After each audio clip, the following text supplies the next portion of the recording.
사용하고 있던 상호를 누군가가 상표로 등록을 한다면 어떻게 될까요? 일일 100만 원을 지급해야 한다는 최종 판결을 했습니다.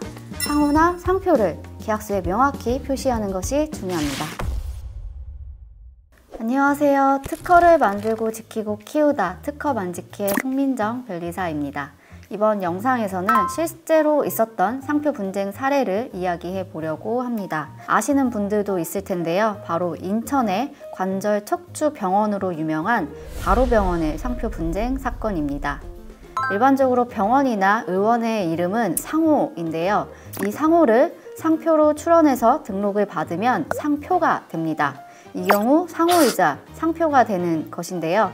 그렇다면 내가 상표로 등록하지 않고 사용하고 있던 상호를 누군가가 상표로 등록을 한다면 어떻게 될까요? 오늘은 바로병원의 사례를 통해서 상호와 상표의 분쟁에 대해서 알아보겠습니다. 바로병원은 15년 전인 2009년 의사 A와 B가 바로병원이라는 이름으로 동업을 시작했는데요. 하지만 2013년 의사 B가 사망을 하게 되면서 의사 A는 가족에게 상속된 의사 B의 동업 지분을 양수를 했고, 그래서 의사 A가 단독으로 병원을 운영하게 되었습니다. 하지만 2019년 바로병원의 상호를 두고 분쟁이 발생하게 됩니다. 사망한 의사 B의 상속인들이 바로병원에 상표를 출원해서 등록까지 했기 때문인데요.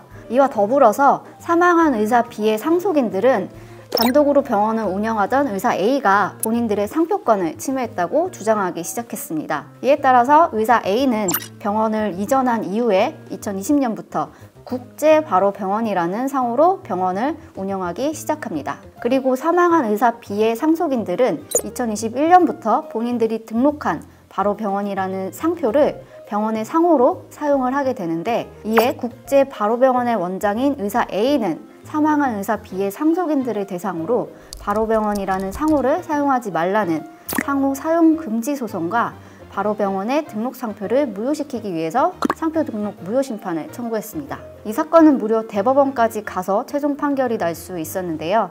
과연 대법원은 의사 A와 사망한 의사 B의 상속인 중 누구의 손을 들어줬을까요? 1심과 2심은 물론 대법원까지 모두 원고인 국제바로병원의 의사 A의 손을 들어줬습니다. 즉, 사망한 의사 B의 상속인들이 바로병원이라는 상호를 사용해서는 안 된다는 판결을 내린 것이죠.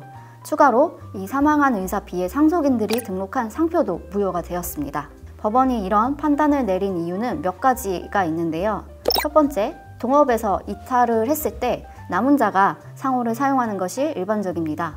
법원은 이 사건에 대해서 의사 A가 의사 B의 사망 이후에 단독으로 바로병원을 운영하면서 바로병원을 알리기 위해 노력했고, 이로 인해서 바로병원의 상호가 이 인천 해당 지역에서 우월한 지위를 획득했다고 판단했습니다. 따라서 바로병원이란 상호는 의사 A의 권리임을 법원에서 인정해 준 것이죠. 두 번째는 사업 양수도 계약에 따른 판단입니다.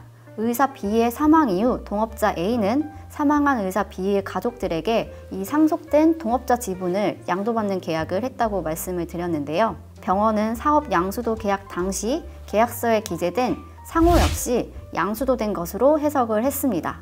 즉, 병원 자체와 별개로 상호도 남은 동업자 의사 A에게 양수된 것으로 판단한 것입니다. 더불어 만약 사망한 의사 B의 상속인들이 상호를 보유할 의사가 있었다면 계약서에 상호를 표시하지 않았겠지만 해당 계약서에는 상호가 표시되어 있었기 때문에 상호도 양수도 되었다고 판단을 했습니다. 그런데 국제바로병원 병원장인 의사 A가 바로병원에서 국제바로병원으로 이름을 바꾼 것은 상호를 포기한 것으로 볼 수는 없을까요?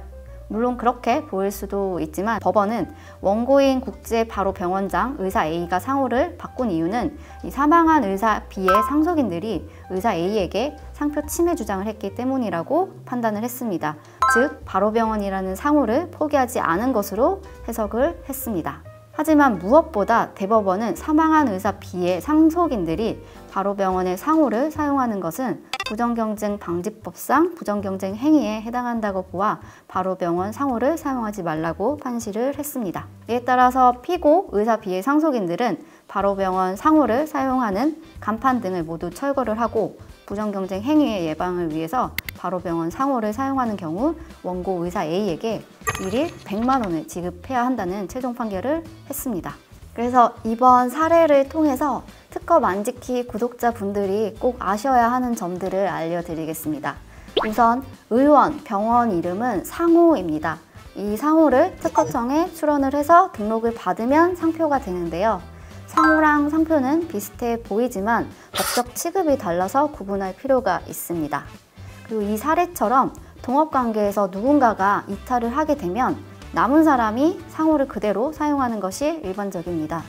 하지만 상표가 등록되어 있다면 권리자가 누구냐에 따라서 이야기가 달라지는데요. 이번 사건은 동업 이탈자의 상속인들이 상표를 등록받았기 때문에 상호는 기존의 남은 자가, 상표는 동업 이탈자가 갖게 돼서 문제가 발생한 것입니다. 그래서 동업 계약이나 사업 양수도 계약을 할 때 상호나 상표를 계약서에 명확히 표시하는 것이 중요합니다.